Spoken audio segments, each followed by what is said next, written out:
Welcome to my channel Slay Minds. Today we are covering the topic of lines and angles for class 9 from NCERT book. In the meantime, please like and share my video and subscribe my channel. Thank you. Now, exercise 6.2 is of parallel line. ये parallel lines होती हैं. अगर इस तरह की railway line type की parallel line होती है वो कहीं पर भी इंटरसेक्ट नहीं करती है. ओके, अब हम पैरेलल लाइन की प्रॉपर्टीज पढ़ेंगे. Now these two are the parallel lines N and M and इनको एक ट्रांसवर्सल कट कर रहा है, that is L. Okay, now ये वाला एंगल अगर हम इसको नेम 1 देते हैं और ये वाला एंगल ये 3, ये दोनों वर्टिकली ऑपोजिट एंगल्स हैं, ये दोनों इक्वल होंगे. ओके, अब हम इस एंगल को नेम देते हैं 2 और ये 4, ये दोनों भी वर्टिकली ऑपोजिट एंगल्स हैं, ये दोनों भी इक्वल होंगे. बट 2 जो है 180 माइनस 1 होगा और 1 जो है 180 माइनस एंगल 2 होगा. ठीक है. अच्छा, ना अब ये वाला एंगल जो है 5 है, ये 5 जो है 1 के इक्वल होगा. 1 के इक्वल क्यों होगा? Because these two are corresponding angles. ये पैरेलल लाइंस है. कोई भी दो पैरेलल लाइंस होती हैं, ये वाला एंगल और ये वाला एंगल इक्वल होता है because they are corresponding angles. Similarly ये 2 के इक्वल ये 6 एंगल होगा. 6 angle will be equal to 2 और ये 5 के इक्वल क्या एंगल होगा? 7 और 6 के इक्वल होगा 8. ठीक है. So that means 1 is equal to 3, 1 is equal to 5 and 5 is equal to 7. So that means 1, 3, 5, 7 all are equal and 2, 4, 6, 8 are equal angles. Okay. तो हम इनकी explanation दे देते हैं. Angle 1 is equal to angle 5 and angle 2 is equal to angle 6. 3 is equal to angle 7 and angle 4 is equal to angle 8. Reason क्या है इनके? Corresponding angles. These are all corresponding angles. Okay, fine. अच्छा, उसके बाद क्या है? ये angle 3 will be equal to angle 5. ठीक है. एंगल 3 तो वैसे भी इक्वल है 5 के because 1 is equal to 5, 3 is equal to 7, 1 is equal to 3 and 1 is equal to 5. So 5 is equal to 7, 3 and 5 equal हैं. बट डायरेक्टली हम कैसे लिखेंगे? हमें यूज करना होगा angle 3 is equal to angle 5. They are interior alternate angles. Okay, these are called interior alternate angles. ये क्या है? इंटीरियर ऑल्टरनेट एंगल्स है. And similarly 4 and 6 are also interior alternate angles. Same चीज. ओके. अच्छा, now 1 will be equal to 7. 1 जो है वो 7 के इक्वल होगा. That is exterior alternate angles. Okay. Now 8 is equal to 2. Angle 8 will be equal to angle 2. That is also exterior alternate angles. Okay? आपका ये तो हो गया. अच्छा, अब नेक्स्ट चीज क्या है? इन दोनों का sum will be 180. Angle 4 plus angle 5 is equal to 180. 180 किस लिए होगा? Because they are on the same side. Okay, ये है interior angles on the same side of transversal. Okay. Similarly 3 and 6 का भी सम 180 होगा. Angle 3 plus angle 6 is equal to 180 because they are also on the same side of the transversal. Okay. Now 2 and 7 का भी सम होगा 180 and 1 and 8 का भी सम होगा 180 because they are exterior angles हैं, but इन दोनों का भी सम 180 होगा. Okay. Now इससे हमारा पूरा क्या जिस्ट निकला है? Angle 1 is equal to angle 3 is equal to angle 5 is equal to 7. And angle 2 is equal to angle 4 is equal to angle 6 is equal to angle 8. Okay. Now question number 1. In the figure, find the values of x and y and then show that AB is parallel to CD. इसमें आपको x और y की value find out करनी है. You know that this is a straight line. Okay, this is a straight line. If this angle is 50, so this angle will be 50 plus x should be equal to 180. 50 plus x equal to 180. Okay, so x is equal to straight line, because it's a straight line. So x is equal to 180 minus 50. That gives you 130. Okay, so x क्या आ गया आपका 130. Now x and y ये दोनों equal होंगे and x will be equal to y. Reason क्या है ये इसका? Interior alternate angles. ओके, ये दोनों इंटीरियर ऑल्टरनेट एंगल्स हैं, तो ये दोनों एंगल्स इक्वल होंगे. अब तो x and y are equal, so that means x is 130, so y will also be 130. Okay, x की वैल्यू 130 है, so that means this is also y. So y की value is 130. Okay, now it is saying now you have to show that these two lines are parallel. Okay, now this angle is 130. So ये वाला भी angle क्या होगा? ये वाला angle क्या होगा?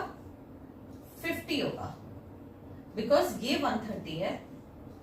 ठीक है, ये 130 है, सो ये वाला एंगल विल बी 50 बिकॉज ये स्ट्रेट लाइन है. बिकॉज अगर हम इसको x ले लेते हैं और इसको y ले लेते हैं, इस पॉइंट को, so that means CXY angle CXY is equal to 50. Okay, why? Because 180 minus 130 is equal to 50. Okay, ये वाला 50 हो गया. अच्छा, ये और ये एंगल इक्वल है. जब ये दोनों एंगल्स इक्वल हैं, these are the corresponding angles. ठीक है, ये दोनों एंगल्स इक्वल हैं, so that means angle A G, इसको हम जी लेते हैं point, angle A G Y is equal to 50 and angle angle C X y is also 50 degree, so that means these two lines are parallel. AB is parallel to CD. Now another thing, this angle is 50 degree, so that means this angle will also be 50, vertically opposite angle है. ठीक है, so that means BZX angle BZX is equal to 50 degree and CXZ angle CXZ is also 50 degree. So ये दोनों क्या है? Alternate angles हैं. ठीक है, ये फिगर ऐसे बन रही है जिसमें ये वाला एंगल भी 50 है और ये वाला एंगल भी 50 है. ठीक है ना, these two angles are 50, so that means this line is parallel to this. आप ये भी कर सकते हो, AB is parallel to CD.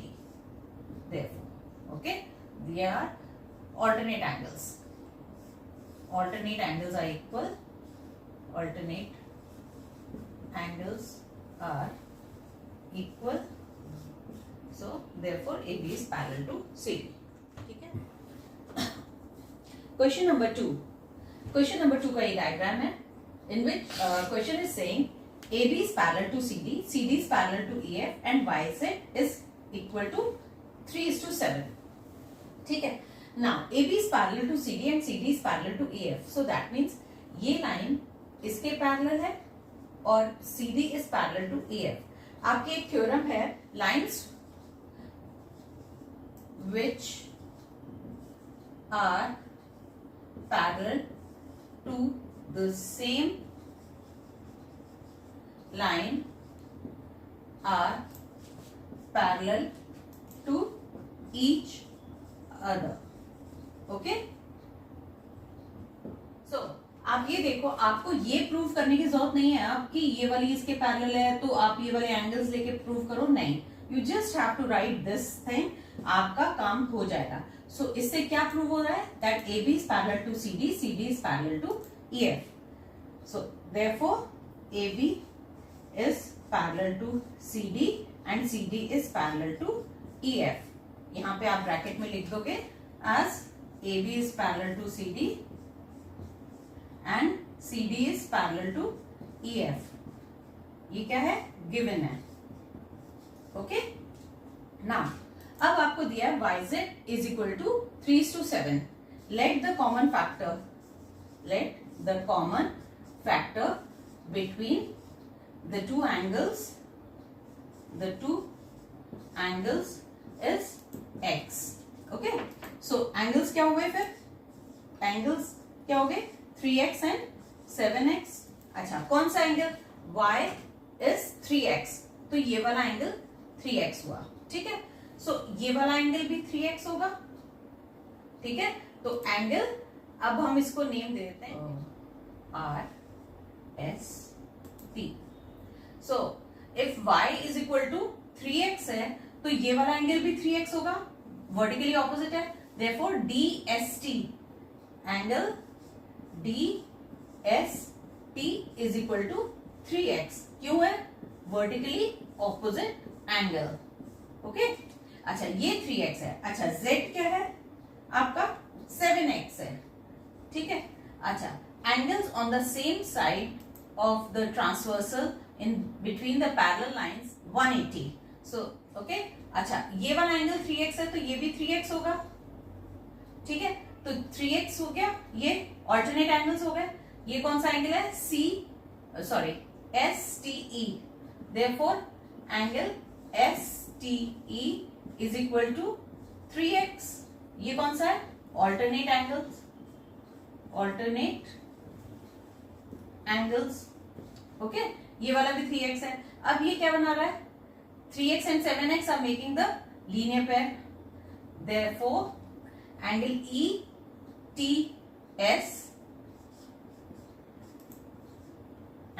ETS plus angle FTS is equal to 3x plus 7x is equal to 180. Okay. So 3x plus 7x is 10x. 10x is equal to 180. Therefore, x is equal to 18. तो आपका एक angle हो गया 54 का. Therefore, 3x is equal to 3 into 18, that gives you 54, and 7x is equal to 7 into 18, that gives you 126. अभी x बाकी है. ठीक है. ये वाला एंगल x, हमने इसको x ले लिया, हमें a लेना चाहिए था. चलिए, हमने x ले लिया, कोई बात नहीं. अब ये वाला एंगल x जो है, अब ये निकालना है. तो ये वाला एंगल 3x है. ठीक है. सो ये वाला एंगल क्या होगा? ये 7x होगा, बिकॉज ये 3x हो गया और ये 7x हो जाएगा. बिकॉज ये वाला एंगल अगर 3x है, ये वाला एंगल कितना जो है? ये 54 डिग्री है. Angle y is 54 degree. Okay. Angle y is equal to 54 degree. ठीक. सो अच्छा, angle y is equal to 54 degree. ये वाला y जो है ये 54 डिग्री है. ठीक है. तो आपका ये ट्रांसवर्सल के एक ही साइड पे है ना, सो इन दोनों का sum will be 180. So now x plus y is equal to 180. उसका रीजन क्या है? Angles on the same side of the transversal. Angles on the same side of transversal of parallel lines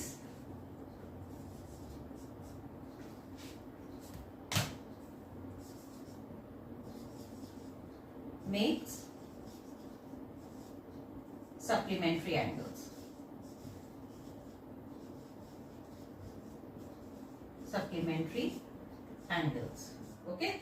So that means x plus y is equal to 180. But y हमारा क्या है? 54. So that means x plus 54 is equal to 180. So x is equal to 180 minus 54 gives you 126. Okay, सो हमारा x की value क्या आ गई 126.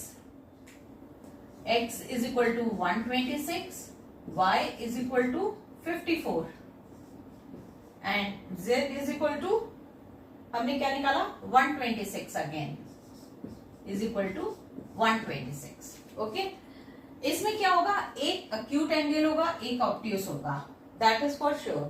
ठीक है ना, दोनों राइट एंगल तो होने बहुत मुश्किल है. ठीक है ना, तो एक एंगल, मैं फिर भी आपको कॉन्सेप्ट क्लियर कर देती हूँ इसका कि फिर से एक बार और, ये वाला एंगल अगर 1 है तो ये वाला एंगल 3 जो है वर्टिकली ऑपोजिट एंगल्स होते हैं. कोई भी दो लाइंस अगर कट करती हैं, ये वाला एंगल 1, ये 3, तो ये वर्टिकली ऑपोजिट एंगल्स. ये 1 है और ये वाला एंगल अगर 2 है तो ये वाला एंगल 4 जो है, ये दोनों वर्टिकली ऑपोजिट एंगल्स होंगे. एंड 1 और 2 आपस में लीनियर पेयर बनाएंगे. ओके, लीनियर पेयर मतलब इन दोनों का सम 180 होगा. और सिमिलरली 2 एंड 3 का सम 180 होगा. जब 1 एंड 3 इक्वल है तो 1 एंड 2 का सम 180 है, तो इन दोनों का भी 180 होगा और इन दोनों का भी 180 होगा. 3 and 5 they are alternate angles, interior alternate angles. Okay, तो ये दोनों इंटीरियर ऑल्टरनेट होंगे और इक्वल होंगे. 4 एंड 6 इक्वल होंगे, इंटीरियर ऑल्टरनेट एंगल्स. अगेन ये और 1 एंड 5 इक्वल होंगे क्योंकि कॉरेस्पॉन्डिंग एंगल्स है. ये 7 और ये 8, 5 एंड 7 इक्वल होंगे क्योंकि vertically opposite angle. 6 and 8 equal होंगे क्योंकि वर्टिकली ऑपोजिट एंगल्स है. या question number 3. This is the diagram in which it is saying AB is parallel to CD. Okay,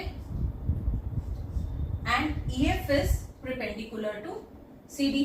ठीक, ओके. एंगल GED कौन सा है, ये वाला है, इतना बड़े वाला है. तो हम जब ये वाला एंगल दिया है, हम फटाफट दिमाग पे कैलकुलेशन कर लेते हैं इस वाले एंगल की. जब ये वाला एंगल 126 है पूरा एंगल और ये 90 है, इसमें से 90 माइनस करो 126 में से, तो ये क्या बचा 36. ठीक, अच्छा, ये 36 है, ये 90, तो दैट मीन्स ये भी 90 होगा क्योंकि दो पैरेलल लाइंस हैं. अगर ये वाला एंगल 90, जो एंगल ये होगा वही ये भी होगा. ठीक है, ये ऑल्टरनेट इंटीरियर एंगल्स हैं, तो ये वाला एंगल 90 है तो ये भी 90 हो गया.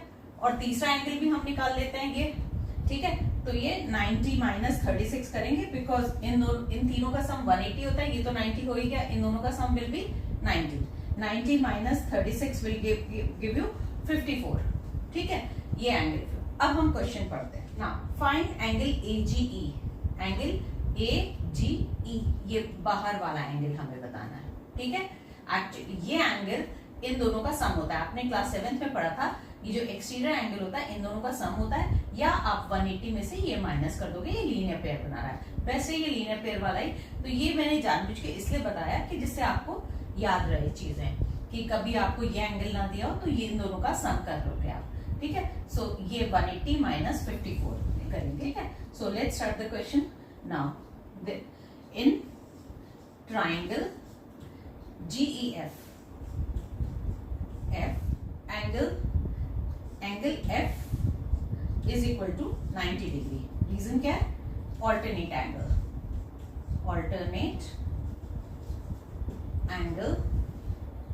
Of angle FED. ओके, ये F आपका हो गया. अच्छा, angle FEG is equal to हम क्या लिखेंगे 36 डिग्री. रीजन उसका हम देंगे angle GED is equal to 126 degree. Okay, and angle FED is equal to 90 degree. So GED minus FED,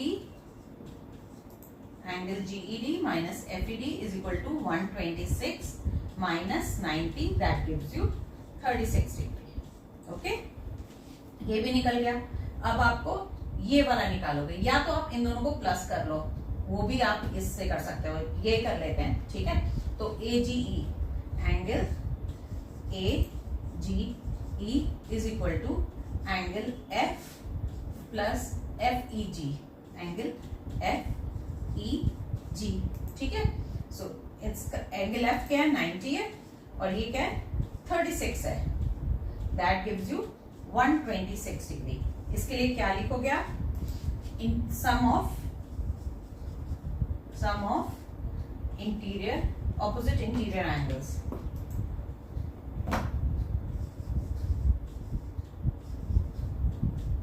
interior angles, ठीक है ना। तो ये sum of opposite interior angles is equal to the exterior angle, is equal to exterior angle. Okay, now ये हो गया हमारा, ये आंसर आ गया एक। तो next is angle GEF। GEF आपने निकाल दिया पहले, ठीक है, that is FEG।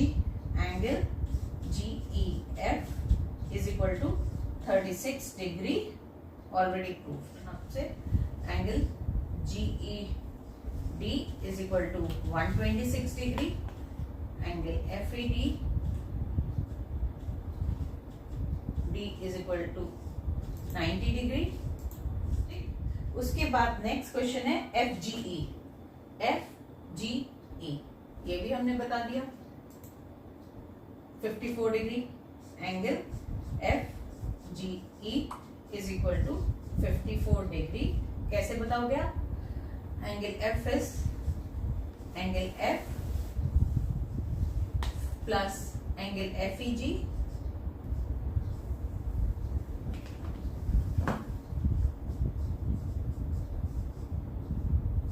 is equal to 90 plus 36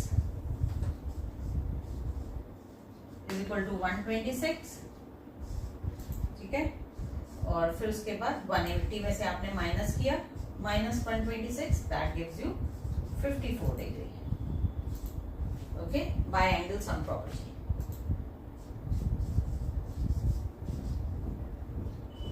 sum property of triangles. मैं फिर भी आप लोग को बता देती हूँ, इसमें जो कॉन्सेप्ट यूज हुआ है, ये वाला एक्सटीरियर एंगल का, आपका ये x है, ये y है और ये z है। तो ये वाला एंगल क्या होगा, ये y प्लस z के इक्वल होगा, ठीक है। हमेशा याद रखिएगा ये y प्लस z के इक्वल होगा, और ये वाला एंगल x प्लस y के इक्वल होगा। ओके, और ये वाला एंगल x प्लस z के इक्वल होगा। आपका कोई भी ट्राइंगल का सम क्या होता है, x plus y plus z is equal to 180 होता है, ठीक है। कोई भी लीनियर पेयर बना रहा है, आप ये देखो यहाँ लीनियर पेयर जब बन रहा है इन दोनों का, तो ये क्या होगा, 180 होना चाहिए, ठीक है। सो z के अंदर क्या आ रहा है, x प्लस वाई ऐड हो रहा है, यहाँ पे y में क्या हो रहा है, x प्लस जेड ऐड हो रहा है, यहाँ पे x में क्या ऐड हो रहा है, y प्लस जेड ऐड हो रहा है। Okay, so this gives you exterior angle is equal to the sum of the opposite interior angles. ठीक है। Now this is question 4. इसमें क्या बोल रहा है, PQ is parallel to ST. Angle PQR is equal to 110 degree. Angle RST ये वाला angle is 130 degree, and आपको ये वाला एंगल निकालना है, ठीक है। अच्छा, इसमें क्या करना है, कंस्ट्रक्शन करनी है, छोटी सी कंस्ट्रक्शन, ज्यादा कोई, या तो आप इस लाइन को एक्सटेंड कर दो या आप इस लाइन को एक्सटेंड कर दो। ओके, ये वाली लाइन एक्सटेंड हो गई। ओके, सो दैट मीन्स ये वाली लाइन पैरेलल थी ना इसके, सो दैट मीन्स ये लाइन भी पैरेलल है इसके, ये पूरी लाइन पैरेलल है। So when this angle is 130, ये वाला एंगल कितना होगा, 50। ओके, और ये वाला एंगल भी कितना होगा, 50, और ये वाला 110 है, तो ये कितना होगा, 70। 70 प्लस 150, 70 प्लस 50 इज 120। 120 को उसमें से माइनस किया, दिस गिव्स यू 60। चलिए इसको हम लिखते हैं, कैसे लिखेंगे। ओके, सबसे पहले extend line PQ towards ST। ना ये हो गई PX। Okay, so that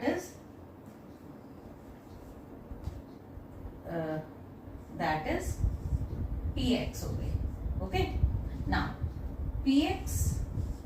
is parallel to ST as PQ is parallel to ST.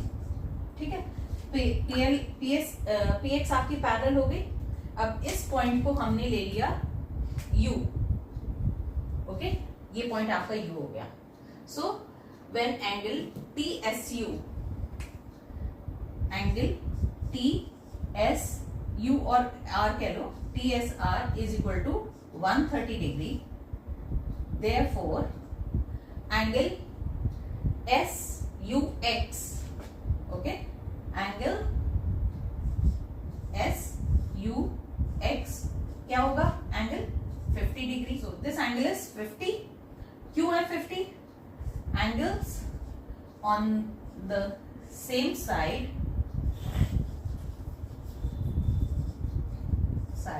of transversal in parallel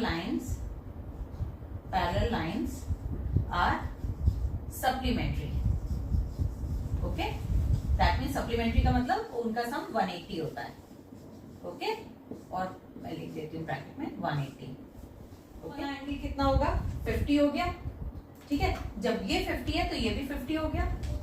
angle QUR, angle QUR is equal to 50 degree vertically opposite angle of SUR, SUX, angle SUX. Okay, QUR आपका 50 हो गया. ठीक, अब आपको ये angle पता है 110 है. Angle PQR is equal to 110 degree. Therefore, angle UQR is equal to 70 degree. ये क्या बना रहे हैं? Linear pair. ठीक है, PQR, angle PQR plus angle UQR, linear pair. Okay, makes a linear pair. Okay, so therefore angle QRU or QRS, angle QRS क्या होगा? अगर हमने इसको x ले लिया, so x plus 70 plus 50 is equal to 180. ठीक है, हमने इसको x ले लेते हैं. ठीक है, सो या a लेते हैं, हम इसको a ले लेते हैं बिकॉज x वहां पे है तो कंफ्यूज नहीं तो इसको a ले लिया. सो दैट मीन्स a क्या होगा? a is equal to 180 minus 120, that gives you 60 degree. Okay. Hope your concepts are clear now. Fine. And you liked my video as well. So please like and share my video and subscribe my channel. Thank you.